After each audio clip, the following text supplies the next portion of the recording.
Bien, entonces comenzamos con el tema 1, que sería la parte de vibraciones lineales, correspondiente al tema de vibraciones libres no amortiguadas. Entonces, bueno, en la presentación podemos ver un sistema masa-resorte. Fíjense que es importante la posición de equilibrio estático me refiero, y a partir de la posición de equilibrio, entonces medimos la coordenada X, que es el desplazamiento de la masa M, desde la posición de equilibrio estático. Entonces, nos vamos a dar cuenta dentro de unas pocas diapositivas que yo en este tipo de problemas siempre voy a analizar la posición de equilibrio estático o lo que yo llamo configuración de equilibrio estático y la configuración dinámica, de manera de poder obtener la ecuación diferencial que rige el movimiento del sistema. Luego, bueno, aquí por ejemplo podemos ver una velocidad igual a cero, que es una condición inicial. Ya lo vamos a ver más adelante. Y bueno, aquí tengo el sistema masa-resorte.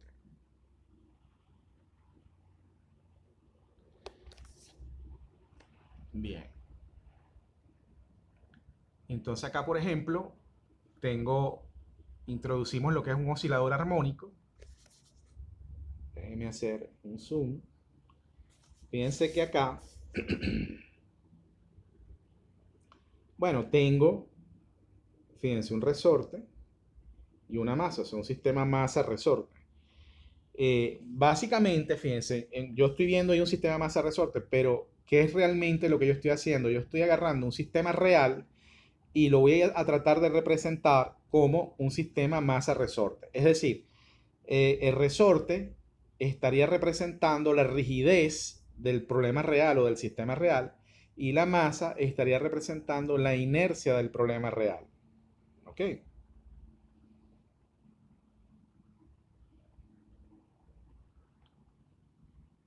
Normalmente,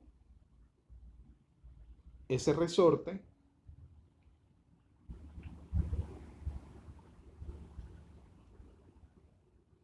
va a ser lineal. Fíjense que sería este resorte que está acá, ¿no? O esa curva representaría el comportamiento del resorte. Fíjense que en ese caso, la fuerza ejercida sobre el resorte va a ser directamente proporcional a la elongación o la compresión, dependiendo cómo apliquemos la fuerza del resorte. Pero fíjense que esto sería un resorte lineal, ¿no? Es decir, la proporcionalidad entre la fuerza y el desplazamiento es una constante. En la realidad, yo puedo tener otro tipo de resorte. Por ejemplo, podría tener lo que se llama un resorte duro.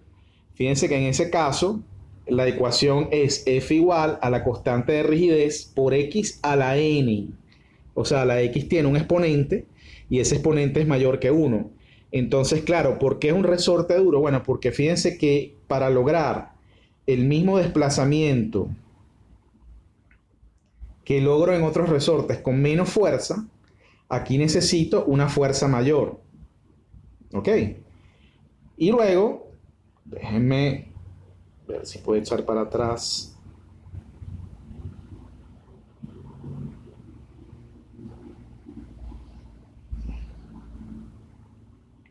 Tengo lo que sería un resorte blando, que en este caso la ecuación sería fuerza es igual a una constante por X a la 1 sobre N, siendo N mayor que 1. Claro, en este caso con muy poca fuerza o variando muy poco la fuerza, yo logro una diferencia grande en el desplazamiento.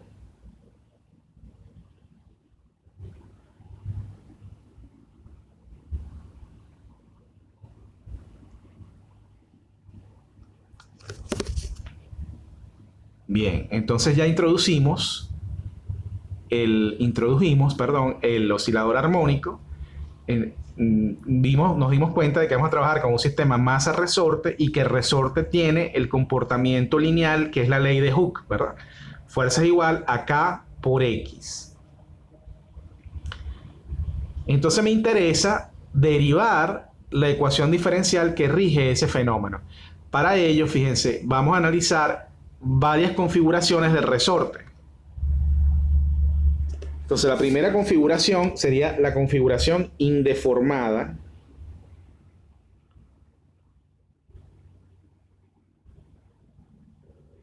configuración indeformada.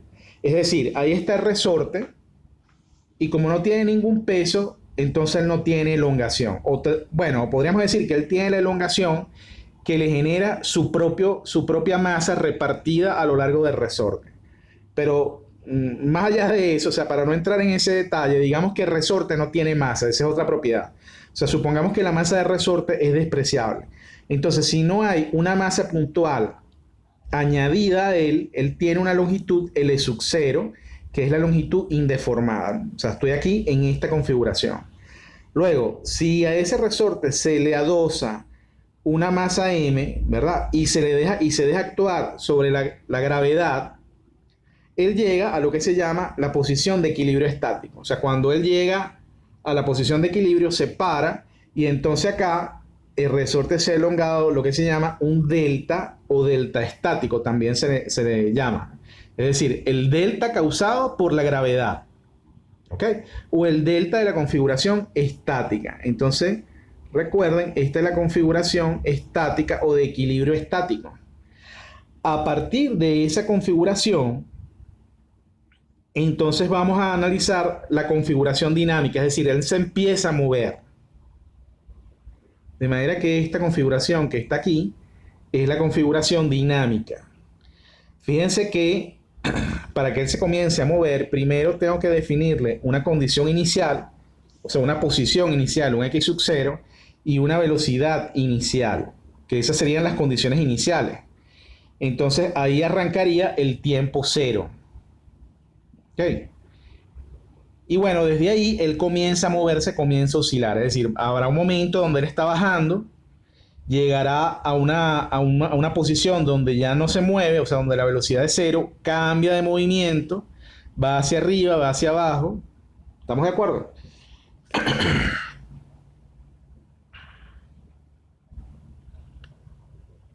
Entonces ahí, fíjense, leyendo un poco la nomenclatura, el sub 0 es la longitud del resorte no deformado o la longitud indeformada del resorte. Delta, o también lo vamos a llamar delta estático, sería la deflexión estática del resorte. PEE sería la posición de equilibrio estático, que recuerdan que es la posición a donde llegaría el sistema si solo actúa la gravedad. O sea, la posición de equilibrio estático. K y M sería la rigidez y la masa del sistema material. X sub 0 es el desplazamiento inicial de la masa M. X sub 0 punto sería la velocidad inicial. Y X es la variable genérica que mide la posición de la masa M desde su posición de equilibrio estático. Por favor, recuerden siempre esto. Disculpen.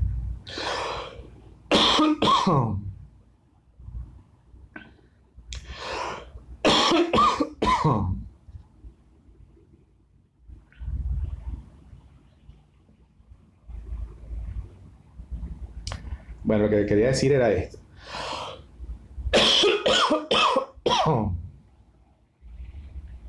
X es la posición de la masa M. ¿Desde dónde? Desde la posición de equilibrio estático. Siempre desde la posición de equilibrio estático.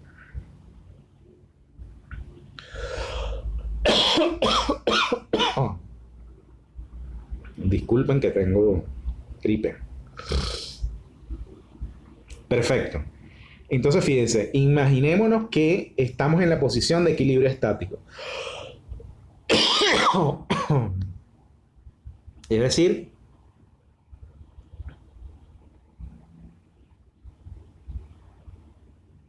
estamos aquí. O sea, voy a tomar esta posición, voy a hacer el diagrama de cuerpo libre de la masa M en la posición de equilibrio estático.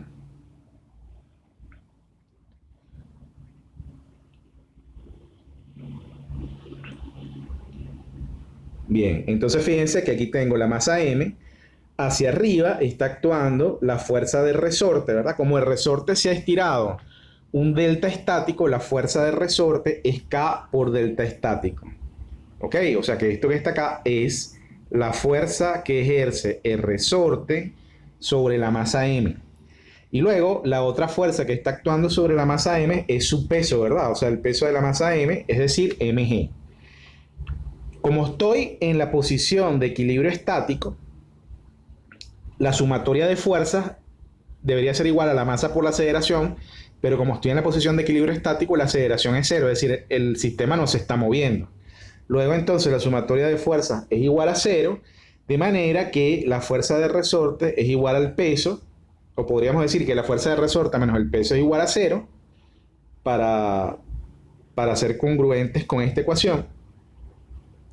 De manera que fíjense, esta ecuación es importante. O sea, de la posición de equilibrio estático obtenemos esta ecuación 1, que lo que me está diciendo es que el delta estático es causado por el peso.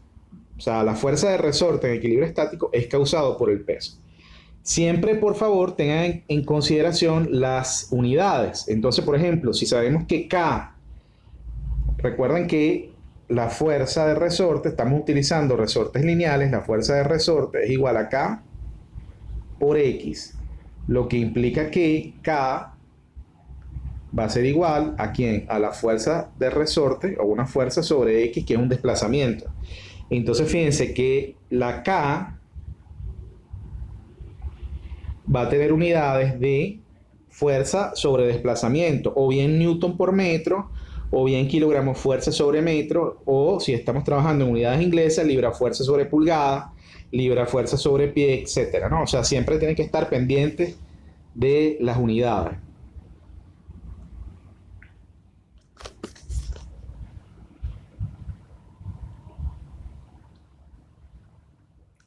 Bien, ahora fíjense, voy a hacer el análisis dinámico de la masa M, ¿no? Voy a ponerlo más grande.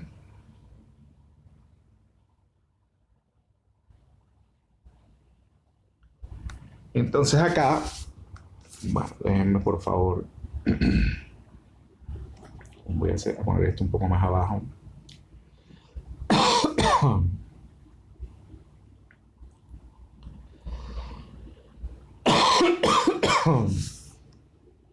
Fíjense de nuevo acá. Estoy trabajando con el análisis dinámico. Entonces, ¿qué es lo que ha pasado en el análisis dinámico? Que la masa M se ha desplazado una coordenada X con respecto a la posición de equilibrio estático.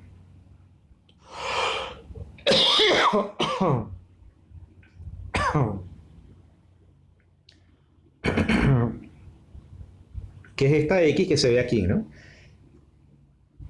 Y de hecho, ella se está moviendo, ¿no? Es decir, ella no solo se ha desplazado una cierta distancia X, también ella tiene en ese momento una cierta velocidad y tiene una cierta aceleración también. ¿Ok? Pero es importante, ¿por qué? Porque si yo veo la configuración dinámica, recuerden que la configuración dinámica, en la configuración dinámica estoy midiendo el desplazamiento de la masa M desde la posición de equilibrio estático. Ya en la lámina pasada vimos cómo era, digamos, la ecuación correspondiente a la configuración de equilibrio estático. Pero entonces ahora al resorte tengo que agregarle una configuración, una distancia recorrida X adicional. Déjeme irme un poquito para atrás. O sea, estoy hablando de esta configuración que está acá. Realmente estoy hablando de esta configuración que está acá. Es decir, desde la posición de equilibrio estático, ahora la masa va en ese instante de tiempo, la masa está aquí. Es decir, ella se ha movido hacia abajo una cierta distancia X.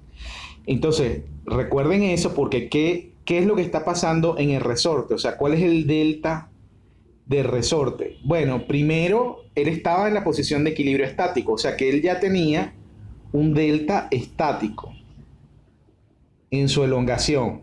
Ahora voy a tener que sumarle la distancia X. O sea, él ahora se ha elongado adicionalmente con respecto a la posición de equilibrio estático, se ha elongado una cierta distancia X. ¿Ok? Por favor, tengan eso en mente. porque entonces así nos podemos venir para acá.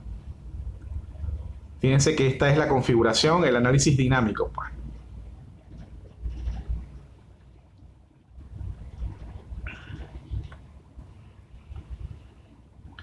Entonces acá, fíjense que al delta estático le estoy agregando el parámetro X. De manera que la fuerza de resorte, la fuerza que está actuando, la fuerza de resorte sobre la masa M en la configuración dinámica va a ser el parámetro X más el delta estático. ¿Estamos de acuerdo? Y de nuevo hacia abajo, bueno, está el peso de la masa M. Entonces ahora sí, fíjense, la sumatoria de fuerza en la dirección vertical va a ser igual a la masa por la aceleración, porque esto se está moviendo. Esto tiene una cierta velocidad y tiene una cierta aceleración. Entonces, bueno, vamos a hacer la sumatoria de fuerzas igual a la masa por la aceleración. Lo primero es, bueno, todo lo que vaya hacia abajo va a ser positivo, entonces tengo el peso, la fuerza de resorte va hacia arriba, por eso le estoy poniendo este signo negativo, K por X más delta estático, y eso tiene que ser igual a la masa por la aceleración. Fíjense que todo lo que va hacia abajo, o sea, entre comillas, podríamos ver esto como una ecuación vectorial, porque todo lo que va hacia abajo es positivo y lo que va hacia arriba es negativo. ¿Ok? Entonces tengo esta ecuación que está acá. Sencillamente manipulo este término, ¿verdad? O sea, manipulo este término que está aquí. Entonces multiplico K por delta estático, multiplico K por X, lo paso, K por X lo paso para aquel lado. Fíjense esta expresión, ¿no? Fíjense, cuando ustedes vean esta expresión, mg y K delta estático deben ser igual a m por X segunda derivada más K por X. Pero fíjense, de la posición de equilibrio habíamos llegado a la conclusión de que K por delta estático menos mg era igual a 0. ¿Ok? De manera que, o podríamos decir en otras palabras, que K delta estático es igual a mg. En otras palabras, yo puedo simplificar este mg y este K delta estático, lo puedo simplificar porque son iguales. De manera que en esta expresión me está quedando m por x segunda derivada más K por x, eso es igual a 0. ¿Ok?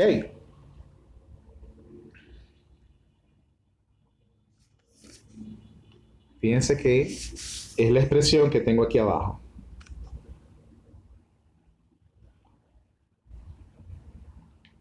O sea, esa sería la ecuación diferencial que rige el movimiento de la masa m en un sistema masa-resorte.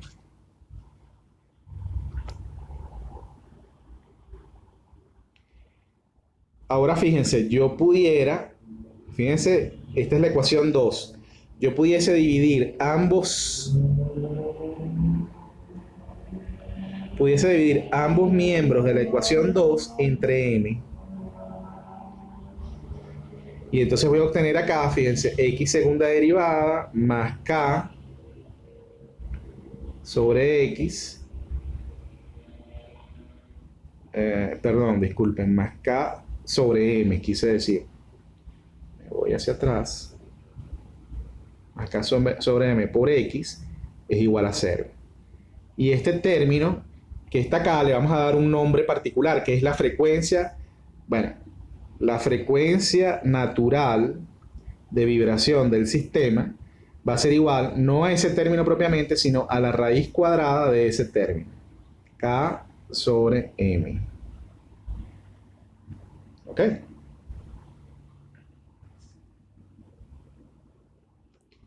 Bien. Aquí lo tienen. Aquí le estoy diciendo la frecuencia natural. O sea, si yo divido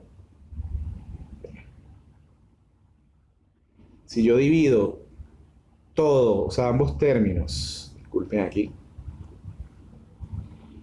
si yo divido la ecuación anterior entre ambos términos entre m, obtengo esa expresión que está ahí. Y si defino la frecuencia natural como esto que está acá, entonces aquí tendría la frecuencia natural al cuadrado. Es decir, K sobre M es la frecuencia natural al cuadrado. ¿Ok? Fíjense, yo les puse aquí esta expresión porque, claro, ahorita estamos trabajando con un sistema masa-resorte, pero más adelante podríamos trabajar con otro tipo de sistema, o sea, con unas barras, por ejemplo, con discos, con... Entonces, claro, ¿qué es lo que va a pasar? Yo voy a tener una expresión donde tengo acá la masa y le voy a agregar aquí equivalente por X segunda derivada más K, en este caso más K equivalente por X, eso es igual a 0. O sea, esta sería la ecuación diferencial genérica. ¿Ok? Entonces, lo que esté acompañando, fíjense, lo que esté acompañando el término de X segunda derivada, lo vamos a llamar M equivalente. Y lo que esté acompañando el término de X, de la coordenada X, lo vamos a llamar K equivalente. De manera que si yo tengo que calcular la frecuencia natural, entonces voy a utilizar esta ecuación que está acá. Sería la K equivalente, es decir, este término, lo voy a dividir entre este término y le voy a sacar la raíz cuadrada. Y entonces obtendría la frecuencia natural del sistema. Bien. Ahora, me interesa resolver esa ecuación diferencial. O sea, yo tengo la ecuación diferencial, pero quiero la solución de la ecuación diferencial porque quiero ver cómo se mueve la masa con ese resorte. Entonces, para ello, fíjense, esta sería la ecuación diferencial. Esa ecuación diferencial tiene este tipo de solución. O sea, x de t es igual a e a la lambda por t. Entonces, se propone esa solución, se saca la primera derivada de la solución, la segunda derivada de la solución, y todo esto se introduce en la ecuación 3, en la ecuación diferencial. Entonces, cuando uno introduce la solución propuesta de la ecuación diferencial y sus derivadas en la ecuación diferencial, obtiene esta ecuación que está acá, ¿no? Fíjense que en este caso, e a la lambda t y e a la lambda t la puedo simplificar, entonces me queda que la ecuación es lambda cuadrado más omega n cuadrado. Si ustedes fíjense, despejan de ahí lambda va a ser igual, bueno, pongámoslo así, lambda cuadrado es igual a menos omega n al cuadrado. O lo que es lo mismo, lambda va a ser igual a más o menos i, o sea, el número complejo i por omega n. ¿Ok? O sea que la solución o el término lambda de la solución, fíjense que la solución realmente es esta, ¿no? X de t es igual a e a la lambda t, pero lambda es más o menos i por omega n, es decir, tengo dos términos, ¿no? El término positivo y el término negativo. Eso es importante que se den cuenta que tengo dos términos, porque voy a tener que superponerlos a la hora de calcular la solución x de t. Bien, entonces dicho eso, bueno, fíjense, aquí está la solución lambda, lo que le acabo de decir, lambda es más o menos i omega n. Fíjense, voy a superponer, como tengo dos valores, de lambda, y la expresión me decía que x de t, o sea, la solución x de t iba a ser igual a e a la lambda t, o sea, esa era la solución propuesta. Pero resulta que hay dos lambda, hay un lambda 1 y hay un lambda 2. Entonces acá, fíjense, voy a usar el principio de superposición. Es decir, voy a agarrar y voy a decir, bueno, la solución completa de la ecuación diferencial es la superposición de las dos soluciones. Entonces tengo, al final, la solución x de t va a ser igual a ¿quién? A una constante C1 por EI omega nt. Ok, o sea, lo que estoy haciendo es sencillamente metiendo, por ejemplo, el término positivo, lo estoy evaluando aquí. Y luego voy a evaluar el término negativo con otra constante. Tengo una constante C2, esta vez por E a la menos I omega nt. ¿Ok? O sea, podríamos decir que aquí metí lambda 1 y que aquí metí lambda 2. ¿Ok? Luego voy a utilizar... Vamos a subir esto un poquito más.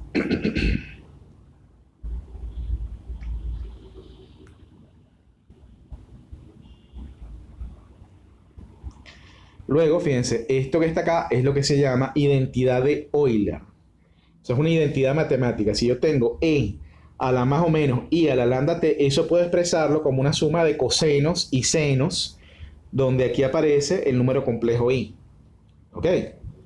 Entonces voy a utilizar esa identidad de Euler, la voy a evaluar acá, de manera que voy a poder transformar la solución de la ecuación diferencial. En vez de tener unas exponenciales, voy a poder transformarla o voy a poder verla como una suma de cosenos y senos. Entonces fíjense que sencillamente al introducir la identidad de Euler en la ecuación 6, entonces obtengo una ecuación de este tipo. ¿Ok? Fíjense que ahí tengo C1 por coseno de omega nt más I por el seno de omega nt más C2 por el coseno de omega nt menos I por el seno de omega t. Entonces sencillamente ahora puedo agarrar y sacar factor común coseno de omega t, y fíjense que al sacar factor común coseno de omega t me queda C1 más C2 acompañándolo. Y cuando saco factor común seno de omega nt, entonces obtengo este término I por C1 menos C2 acompañándolo. Entonces vamos a ver cómo podemos simplificar esa ecuación. Entonces ahora, fíjense, lo que vamos a hacer es asumimos que C1 y C2 son términos complejos conjugados. Ya vamos a ver qué es eso. En función de hallar una solución real de la ecuación diferencial. Perfecto. Entonces acá, ¿qué es lo que estoy diciendo? Bueno, C1 tiene esta expresión. Es A menos I por B, y C2 va a ser el complejo conjugado de C1. Es decir, C2 va a ser A más I por B. ¿Estamos de acuerdo? O sea, lo único que varía en los complejos conjugados es este signo. Entonces, sencillamente, ahora, si eso es cierto, si C1 tiene esa expresión y C2 tiene esa expresión, C1 más C2 me va a dar 2A. Pero A es una constante real. Entonces puedo decir que 2A puedo llamarla A. O sea, no hay problema, ¿me entiendes? 2A, el 2 puedo meterlo dentro de la constante. C1 menos C2, en ese caso me va a dar menos 2 I por B, y de nuevo, con el mismo razonamiento, el 2 podría meterlo dentro de la constante y me va a quedar realmente es menos I por B. Entonces acá, fíjense, sencillamente me está quedando A, o sea, donde tenía C1 más C2, me va a quedar A, y donde tenía C1 menos C2, o sea, que es este término, me va a quedar menos I por B. Ah, pero recuerden, ¿no? I es la raíz de menos 1, entonces si yo multiplico I por I, o sea, en otras palabras, si yo multiplico I por menos I, básicamente lo que estoy haciendo ahí es multiplicando raíz de menos 1 por menos raíz de menos 1. Bueno, raíz de menos 1 por raíz de menos 1 me da menos 1. ¿Estamos de acuerdo? Y cuando lo multiplique por menos me va a dar 1. O sea, todo esto me queda como 1. ¿Estamos de acuerdo? O sea, esto que está acá. I por menos I es igual a 1. Entonces acá me queda B, en el segundo término me queda B, en el primer término ya habíamos visto que me queda A, y fíjense, ahora sí, tengo una solución real, con puros términos reales, ya no tengo la solución compleja. Entonces fíjense que en este caso tengo una constante por coseno de omega nt más otra constante por el seno de omega nt. Vamos a ver cómo hallar esa constante A y esa constante B.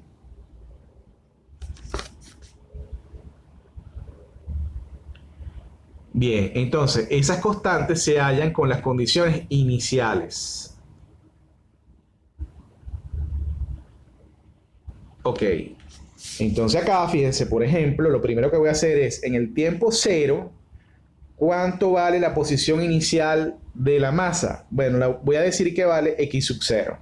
O sea, la posición inicial de la masita m en el instante 0 vale x sub 0. Por lo tanto, fíjense, evalúo la ecuación, la solución de la ecuación, ¿verdad? X de t, la voy a evaluar en el tiempo 0. Entonces acá, fíjense que tengo coseno de omega n por t. Fíjense que aquí tenía omega n por t, pero t vale 0. Por lo tanto, es lo mismo que tener coseno de 0 y aquí es seno de 0. El seno de 0 va a ser 0. Y el coseno de 0 va a ser 1. Por lo tanto, x sub 0 es igual a, o lo que es lo mismo, la constante a va a ser igual a x sub 0. Es decir, la constante a va a ser igual a la posición inicial de la masita m. Voy a agarrar la solución x de t y la voy a derivar con respecto al tiempo. Fíjense que ahí tienen x punto de t. Esa sería la derivada de la solución de la ecuación 8, que la tenemos en la diapositiva anterior, la última ecuación de la diapositiva anterior. Cuando derivo la ecuación 8, entonces obtengo esa expresión que está ahí. Voy a evaluar, fíjense que al derivarla estoy obteniendo la velocidad. O sea, cuando derivo x de t es la posición en todo instante de tiempo. Cuando derivo x de t, obtengo la posición para todo instante de tiempo. Pero entonces voy a evaluar la velocidad para todo instante de tiempo en el instante 0 y la voy a igualar a x sub 0 punto, que sería la velocidad inicial o la velocidad en el tiempo 0, que es esta ecuación que está acá, ¿ven? O sea, en esta expresión estoy evaluando la derivada en el tiempo 0. Ya sabemos, fíjense, aquí sale un seno de 0 que me va a dar 0. Aquí sale un coseno de 0 que me va a dar 1, perdón, no 0, me va a dar 1, quise decir. Entonces al final, fíjense, voy a obtener para b, la expresión de la constante b es x sub 0 punto sobre omega n. De manera que ya obtuve las dos constantes de la ecuación 8. Entonces así llego a la ecuación 9. Fíjense que la ecuación 9 es esta que está acá. Las constantes dependían de las condiciones iniciales.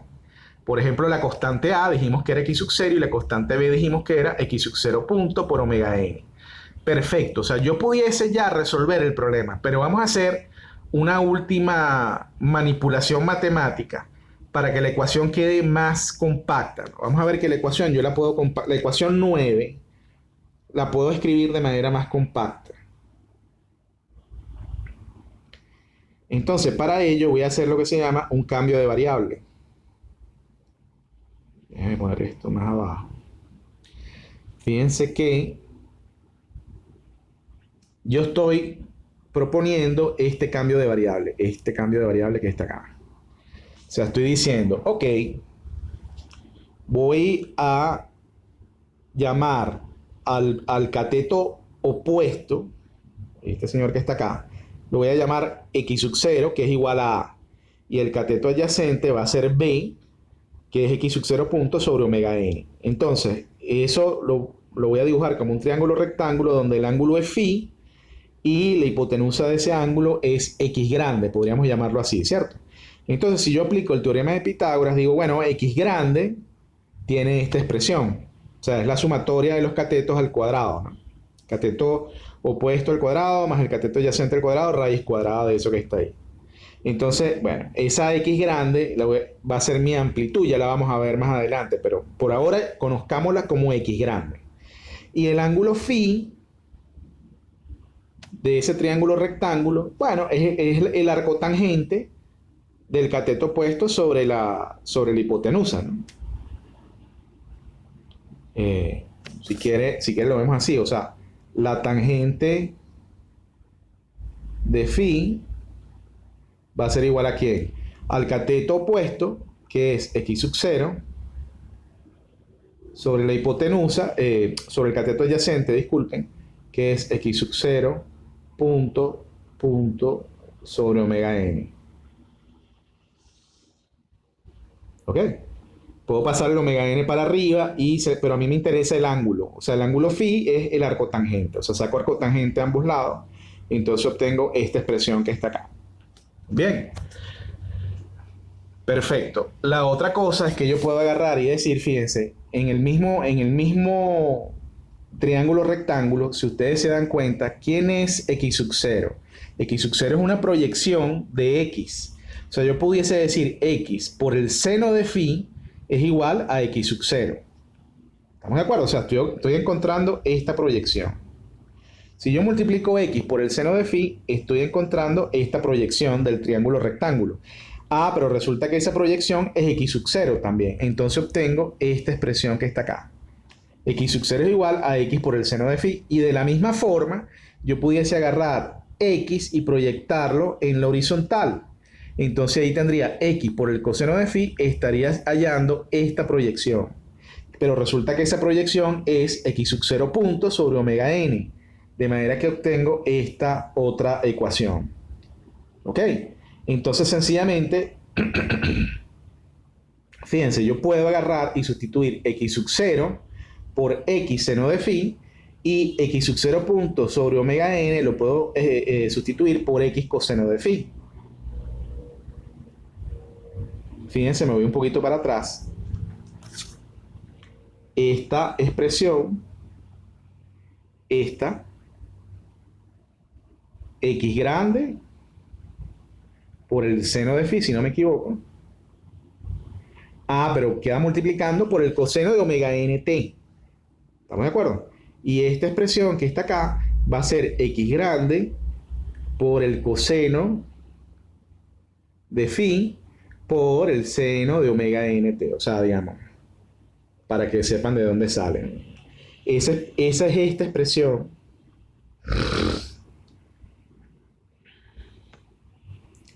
Fíjense, esa es esta expresión. ¿Ok? O sea, esta viene de la ecuación 9. Y ahora yo puedo agarrar todo lo que está entre paréntesis, fíjense, todo esto que está entre paréntesis, yo lo puedo expresar como el seno de la sumatoria de ángulos. O sea, el seno de omega nt es un ángulo, más phi, eso me da esta expresión que está aquí arriba. Pero fíjense ahora cómo queda la expresión bien compacta, ¿no? O sea, sería la ecuación 10, por así decirlo. Entonces fíjense que la ecuación 10, oye, queda bastante compacta. ¿Quién es x? Acuérdense que x está aquí arriba, ¿no? X es la raíz cuadrada de x sub 0 más el abre paréntesis de x sub 0 punto sobre omega n, cierra paréntesis al cuadrado. O sea, lo tenemos aquí arriba, justo aquí arriba. Aquí está x sub 0, aquí está x punto.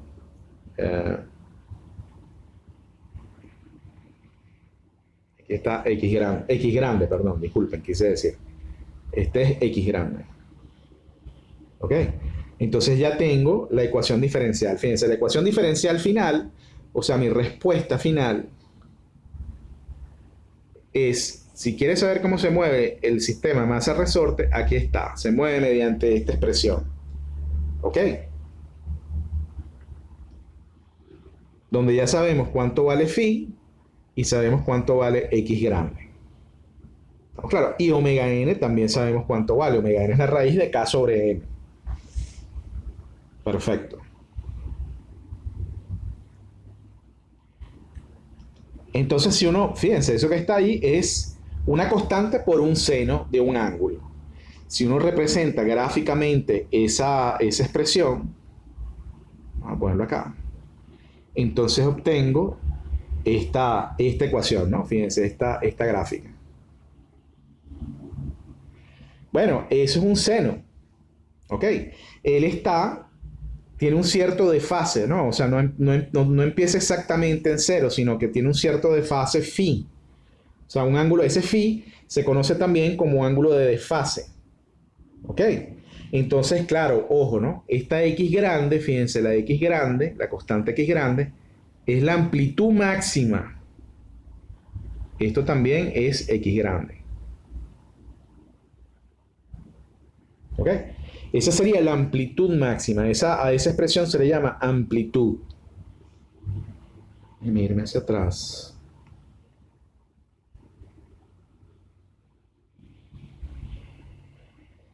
La otra cosa que sabemos es que, fíjense, supongamos que aquí, eh, supongamos que aquí está cruzando, la expresión está cruzando el cero.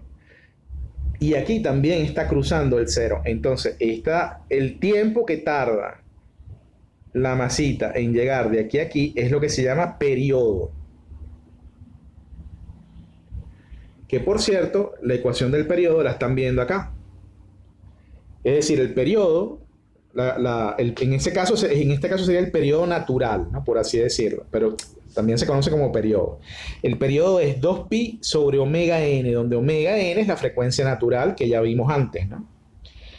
Este omega n, recuerden las unidades, el omega n es la raíz de k sobre n. Si ustedes sacan las unidades, eso va a estar en radianes sobre segundo. ¿Ok? Si eso está en radianes sobre segundo, arriba también hay radianes. Bueno, radian realmente no es una unidad. Fíjense que el segundo que está abajo va a pasar hacia arriba, o sea que el periodo tiene como unidad segundo. O sea, el periodo es un tiempo, obviamente, ¿no?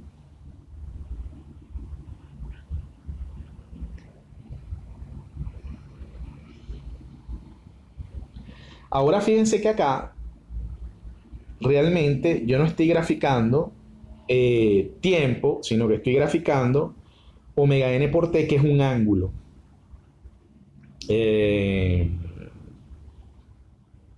Cierto, es un ángulo, ¿no? Fíjense que omega n es radianes sobre segundo y el tiempo es segundo, o sea que me va a quedar radianes.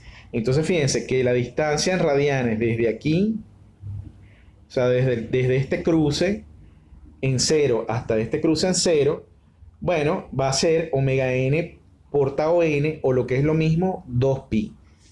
Fíjense que yo puedo de aquí, de esta expresión, puedo despejar tau n por omega n, que va a ser igual a 2pi. ¿Ok? Bien, o sea, básicamente ahí hay 2pi. O sea que esa sería la representación gráfica de x de t. ¿Sí? O sea, ya sabemos que x de t es x grande por el seno de una sumatoria de ángulos, es decir, de omega nt, más un ángulo de desfase phi. ¿Ok? Esa es la solución de un sistema masa-resorte. Finalmente no. Déjenme aquí, fíjense, también a veces también se le llama frecuencia al inverso del periodo, ¿no? Aquí me faltó escribirlo así. Hay una frecuencia que es 1 sobre el periodo. ¿Ok? Entonces, si es 1 sobre el periodo, bueno, esa frecuencia va a tener esta expresión. ¿Cuál es la diferencia? Bueno, que esto tiene unidades de ciclo por segundo. Bueno, aquí la están viendo, ¿no? Se lo puse aquí al lado. Esa frecuencia tiene unidades de ciclo por segundo, o como ciclos realmente no es una unidad como tal, entonces yo podría expresarla como 1 por segundo, o lo que es lo mismo, hertz. 1 por segundo es lo que se llama hertz. ¿Ok? Entonces, esta frecuencia, recuerden, tiene unidades de hertz. La otra frecuencia, omega n, que es la que más utilizamos nosotros, realmente esta prácticamente no se utiliza o no la usamos. Recuerden que omega n es la raíz de k sobre m,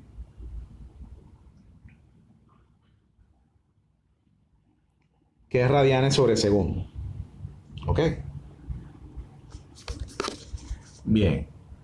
Bueno, entonces, básicamente, hasta ahora, ¿qué fue lo que hicimos? Hallamos la ecuación diferencial y pudimos resolver la ecuación diferencial. Vamos a ver unos casos donde, por ejemplo, aplicamos los resortes sobre una masa, pero aquí estamos aplicando dos resortes en paralelo, y también vamos a ver el caso donde se aplican dos resortes en serie.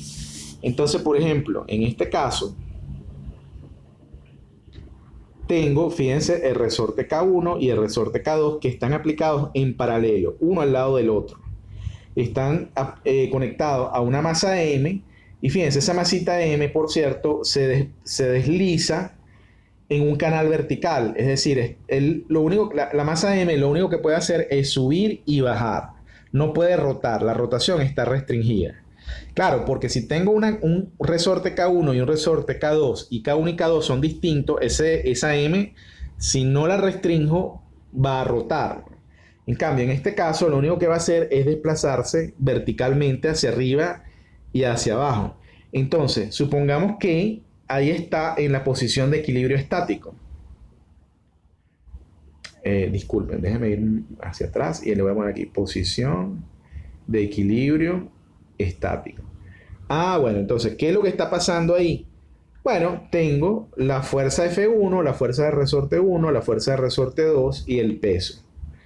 La fuerza de resorte 1 va a ser igual a ¿quién? A K1 por delta estático, porque estoy en la posición de equilibrio estático. Y la fuerza F2 va a ser K2 por delta estático.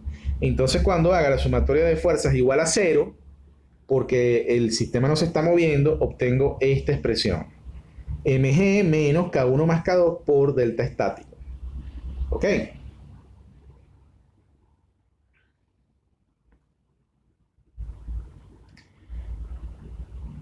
Perfecto. Ahora me voy con la configuración dinámica. Entonces, fíjense que en la configuración dinámica, bueno, ahora tengo no solo el delta estático, sino que también tengo el X. Porque recuerden que el sistema en la configuración dinámica se está moviendo. Entonces, él tiene, en este momento está en a una cierta distancia X de la posición de equilibrio estático. Entonces, ¿cómo son las fuerzas de los resortes? Bueno, tengo el delta estático, que ya lo tenía antes, pero tengo que sumarle la coordenada X. ¿Ok? Entonces tengo como fuerza de resorte 1, K sub 1 por delta estático más X. Como fuerza de resorte 2, K sub 2 por delta estático más X. Como estoy en la configuración dinámica, entonces ahora voy a hacer la sumatoria de fuerzas verticales igual a la masa por la aceleración. Fíjense, obtengo esta expresión que está acá. Entonces, mg más K1 más K2 por delta estático más X es igual a mx segunda derivada. Pero, fíjense, de la configuración de equilibrio estático había obtenido la siguiente ecuación. Había obtenido que mg menos K1 más K2 por delta estático es igual a 0. O en otras palabras, el mg, el peso, es igual a K1 más K2 por delta estático. De manera que yo puedo simplificar mg menos K1 más K2 por delta estático. ¿Estamos de acuerdo? Entonces me está quedando esta expresión. Puedo pasar el término de la izquierda positivo hacia la derecha y obtengo finalmente la ecuación diferencial. Fíjense, esa sería la ecuación diferencial. Déjenme salirme. Ponerlo más grande. Esta sería la ecuación diferencial de ese bloque que tiene los dos resortes conectados en paralelo. Entonces fíjense que acá, en esta parte, me está saliendo como K equivalente K1 más K2. O sea, aquí tendría la masa equivalente, que es la misma masa M, pero aquí tendría la K equivalente, que sería K1 más K2. ¿Ok? Bien. Bueno, aquí básicamente lo que estoy diciendo es, primero, que si tengo dos resortes conectados en paralelo, es lo mismo a tener un solo resorte cuya K equivalente va a ser igual a la suma de los dos resortes conectados en paralelo, K1 más K2. ¿Ok? La otra es que yo he podido ahorrarme lo que le estoy comentando acá, fíjense en esta parte, es que yo he podido ahorrarme el análisis de la configuración estática. Si yo ya sé, o sea, ya yo he hecho antes configuraciones estáticas y entonces sé que el K por delta estático va a ser causado por el mg. Es decir, en este caso, K1 más K2 por delta estático va a ser causado por el mg. O en otras palabras, el mg lo borro, lo quito de ahí.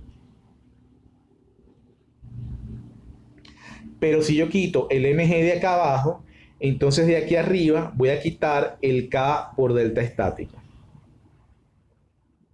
¿Ok? Bueno, yo de todas formas, fíjense, yo preferiría que hicieran más bien la configuración como vamos rápido y es intensivo. Yo preferiría que fueran a lo seguro y sencillamente hicieran la configuración estática primero y luego la configuración dinámica, es decir, lo hicieran paso a paso. ¿Ok?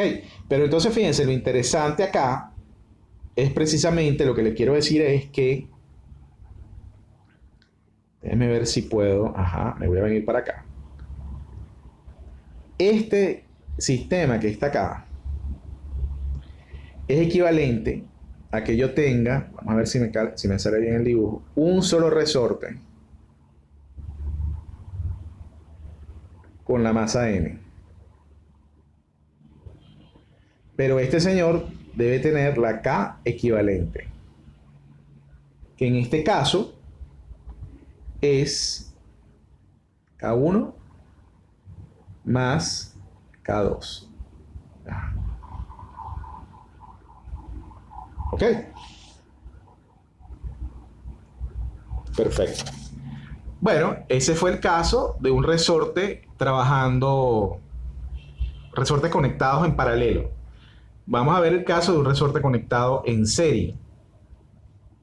Entonces, fíjense, primero quiero que se concentren aquí en esta parte.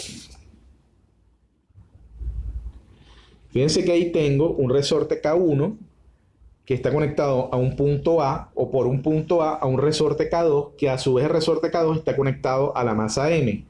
En el punto A no hay ninguna masa. O sea, en el punto A es un punto sencillamente no material, podríamos decirlo así, o inmaterial. Entonces, eso sí, yo necesito medir la posición del punto A. Entonces, para la posición del punto A voy a usar una coordenada x1 y para medir la posición de M, como de costumbre, voy a utilizar una coordenada x.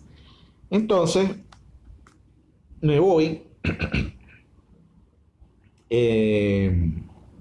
fíjense que acá de una vez me voy, no voy a hacer configuración estática, sino me voy sencillamente a la configuración dinámica.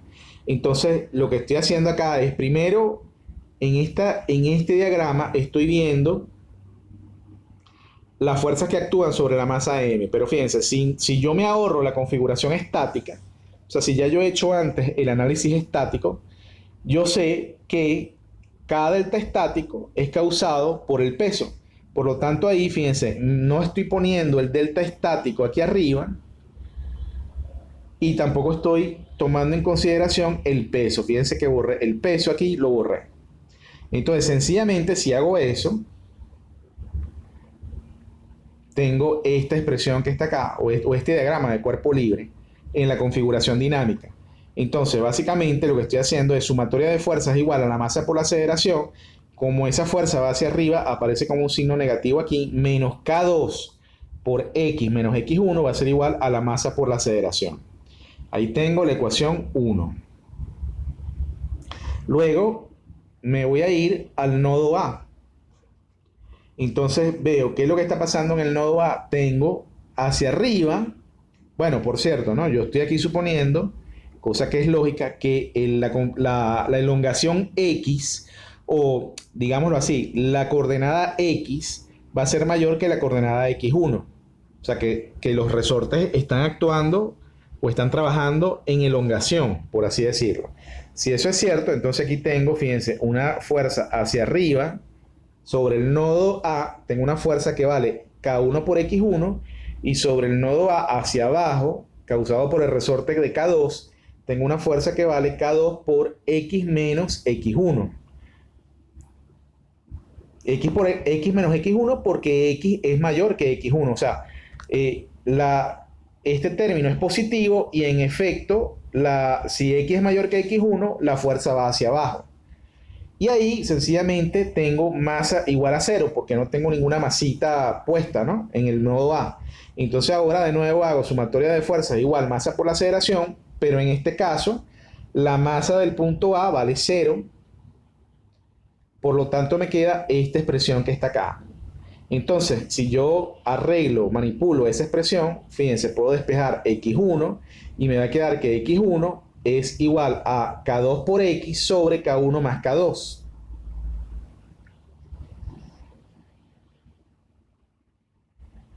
O sea, me queda la expresión 2. ¿Ok? Y bueno, entonces fíjense, ¿qué es lo que voy a hacer? Esta expresión de x1 la voy a sustituir aquí. La voy a sustituir en la ecuación 1 en la variable x1. ¿Ok? De manera que voy a obtener una ecuación diferencial donde x1 no es una variable, cosa que es verdad. O sea, la ecuación diferencial tiene que depender únicamente de variables de x. Es decir, la segunda derivada de x, la primera derivada de x sin derivada, o sea, etc. Entonces, al sustituir 2 en 1, obtengo esta expresión que está acá, ¿no? Déjenme ponerlo un poco más grande. Al sustituir 2 en 1, obtengo, fíjense, esta expresión. Esa es la ecuación diferencial de mi sistema de resortes conectados en serie y con una masita M. ¿Ok? Entonces aquí tengo la masa equivalente y aquí tengo la K equivalente. Fíjense cómo queda la K equivalente. Queda K1 por K2 sobre K1 más K2. Pero por cierto, o sea, bueno, aquí la tengo, ¿no? K equivalente. Por cierto, eso es igual o equivalente, podríamos decir en general, a esta expresión que está acá. O sea, 1 sobre K equivalente va a ser igual a 1 sobre K1 más 1 sobre K2 y así sucesivamente hasta llegar a 1 sobre Km. ¿Ok? De nuevo, o sea, lo que estoy diciendo es... me devuelvo para acá. Fíjense, esta expresión, o este resorte, mejor dicho, este señor que está acá, es equivalente a tener un solo resorte con masa m, pero entonces aquí tengo que tener la K equivalente, es decir, esta K de este resorte va a ser K1 por K2 sobre K1 más K... siempre se atraviesa esta bichita. K2. ¿Ok? Eso es lo que acabamos de ver ahora. Bueno, y ahora sí creo que he terminado. La clase 1.1. Bien, si tienen preguntas o hay algo que no se haya entendido, recuerden que estamos en contacto por WhatsApp. ¿Ok? O sea que pueden hacer sus preguntas. Estoy a su orden. Bueno, espero que haya quedado claro todo. Gracias por su atención.